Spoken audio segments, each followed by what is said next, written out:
Hi, my name is Tabitha Butcher, and my presentation and paper was based off of pediatric burns.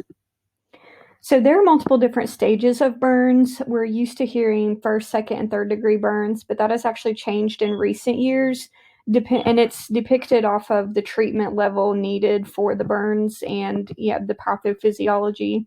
So there's superficial partial thickness, deep partial thickness, full thickness, and fourth degree burns.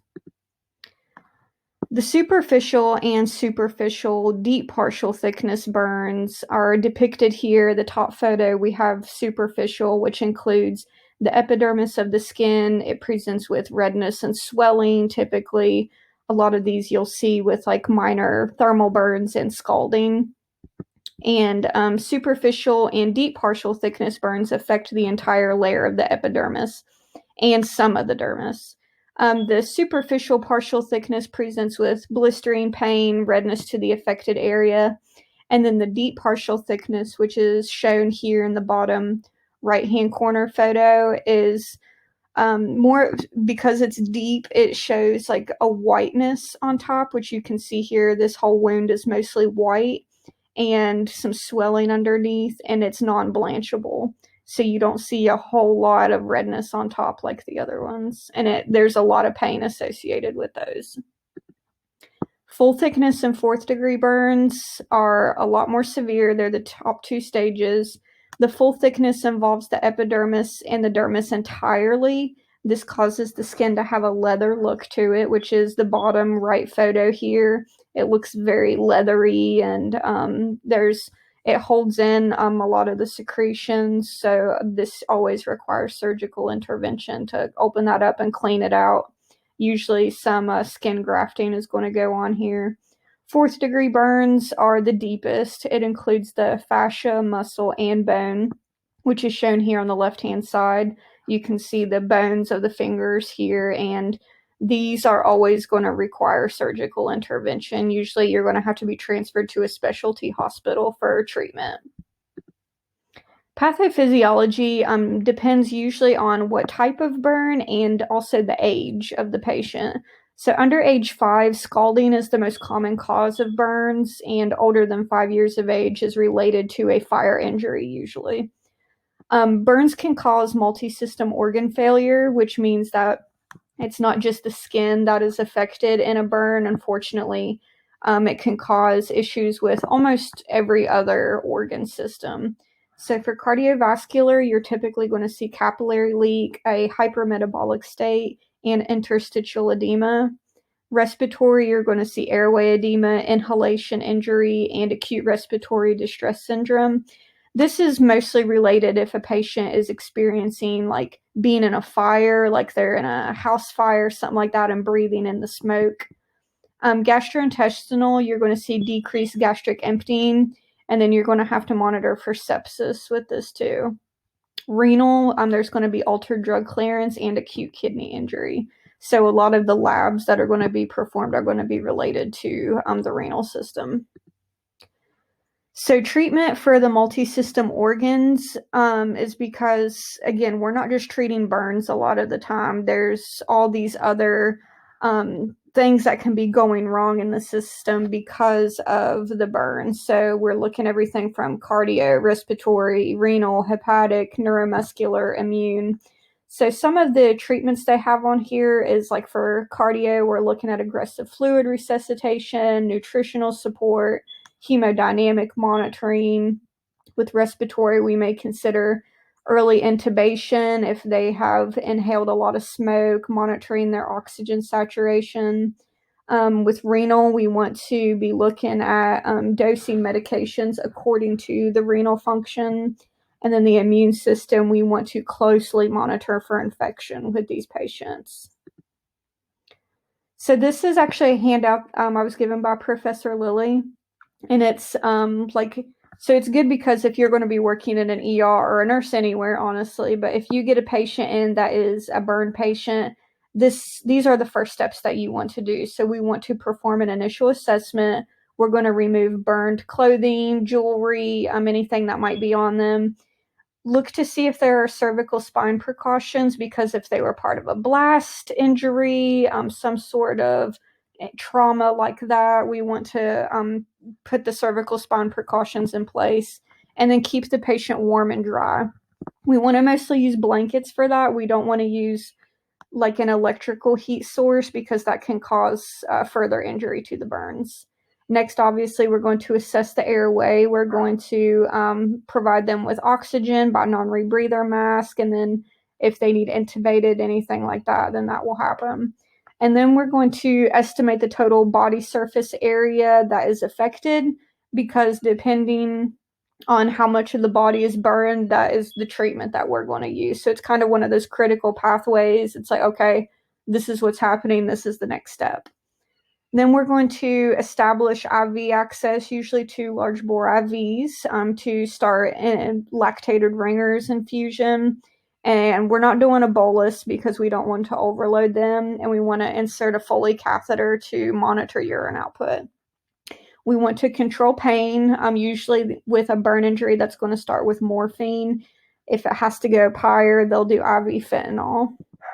And then we're just going to keep monitoring the urine output. We're going to dress the burns with dry sterile gauze, cover the patient with a dry sheet. And then usually if it's extensive enough, they're going to be transferred to like a burn center to further treat them. Labs we're going to be looking at, again, are mostly for kidney function. It's going to be serum albumin, creatinine, GFR, and then we're going to be checking the vital signs to detect manifestations of sepsis. Medications most commonly used is a combination of opioid analgesics and benzodiazepines. This is because, especially with children, you're managing anxiety along with pain, and depending on the degree of the burn, there may be a certain level of sedation that is needed to treat them. So I found this here on the bottom from the National Institute of Health, where I did a lot of my research, because there are different types of pain. So like background pain, if they've been for a procedure, breakthrough pain, it shows the medications to use, if they're NPO or on a diet, things like that.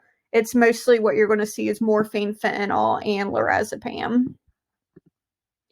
Non-pharmacological therapy is really important and a big nursing intervention, because this therapy for pain in children is just a vital aspect of their care. Children are more prone to becoming restless and anxious, especially during an extended hospital stay. So some of the interventions that can be used would include deep breathing exercises, relaxation techniques. You can use art, music, TV, cartoons to help distract them.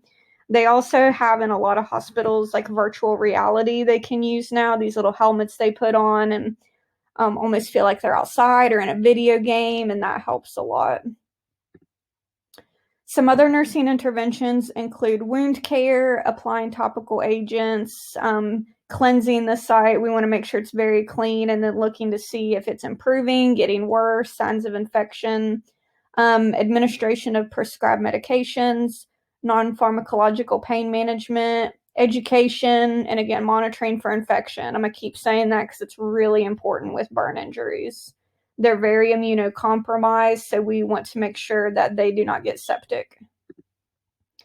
Teaching points, first and foremost, is going to be prevention. I found it interesting. I read on one of the sites that I was researching that 75% of burn injuries in children are completely preventable. So throughout prenatal care and postpartum care, early on, we want to start this, educate on how to prevent burn injuries, such as checking the temperature of bath water, not leaving hot surfaces like ovens, heaters, and irons unattended, unplugging all electrical devices when not in use. So again, like a space heater, a curling iron, the coffee pot, something like that that's on the counter. Make sure that those are unplugged when you're not using them. And even little things like keeping hot coffee or tea on the countertop on the side where it can be reached. That a lot of spill injuries cause burns. And during well childs, things like that, make this a frequent teaching point. Even as the child gets older, once they start to be able to understand things, make it something you're asking them and teaching them. Are you safe in the home? Like, How do you check the water temperature? Make sure that you ask questions and they can say it back to you so you can make sure they understand it. Teaching points after the burn. So there are steps to take before calling 911 that you want to do, or if there is somebody else with you, one of you do this and the other one call 911. So first we want to remove the child from the source. So whether it's a fire, hot bath water, they're being electrocuted by something, remove them from that. If it's an electrical burn, we want to unplug the device causing the burn or go to the circuit breaker and shut it off. Do not touch the child while they're being electrocuted because it's just going to go through you as well. Cool the affected area with cold water or cold compress. Do not break a formed blister. Just leave it alone. Just cover it up. We want to protect the injury with a dry, sterile bandage. Do not remove any clothing stuck to the burn. If there's a shirt or something, get a pair of scissors if you need to and cut around it and leave what is stuck to the burn on there. Do not remove it. Don't apply any ointments, sprays, anything like that. Don't give the child anything to eat or drink because if they end up aspirating and start vomiting, we don't want them to choke on that. So place the child on the back unless they are vomiting, then turn them to the side, and then obviously call 911 and seek medical attention as soon as possible. I wanted to add this slide in because a lot of my research was through Shriners Hospital for Children, and they have hospitals all over the world, but I just thought it was really amazing doing my research through them, and a lot of the things I was reading that the nurses do in the hospital made me a little bit emotional. They are top-notch when it comes to care of children, and they really just go above and beyond. Some common surgical interventions that they do for burn patients includes reconstructive surgery, skin grafting, tissue expanders, tissue transfers or flaps, and laser treatment. They have OT and PT, and then something I thought was neat is they do custom garment applications.